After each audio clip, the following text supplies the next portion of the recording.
പുറത്തു പോയി പഠിക്കുന്നത് UK എസ്പെഷ്യലി പറയുകയാണെങ്കിൽ നമ്മൾ പറയുന്നത് വെച്ചാൽ ROI കൂടുതലാണെന്ന് പറയുന്നത്.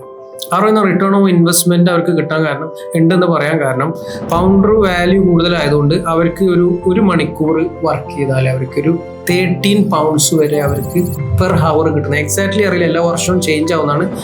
അപ്രോക്സിമേറ്റ്ലി ഒരു 13 pound പെർ ഹവർ അവർക്ക് ഏകദേശം ഇപ്പം കിട്ടുന്നുണ്ട്. 21 years കൂടുതലുള്ള ഒരാൾക്ക് കിട്ടുന്ന പെർ ഹവർ സാലറിയാണ്. അത് പറയല്ലോ ഇന്നിപ്പോൾ 128 ഉണ്ടെന്ന് തോന്നുന്നത് പൗണ്ട് റേറ്റ്. അത് വെച്ച് കാൽക്കുലേറ്റ് ചെയ്ത് അറിയാം എത്ര രൂപ ഉണ്ടാവും എന്നുള്ളത്.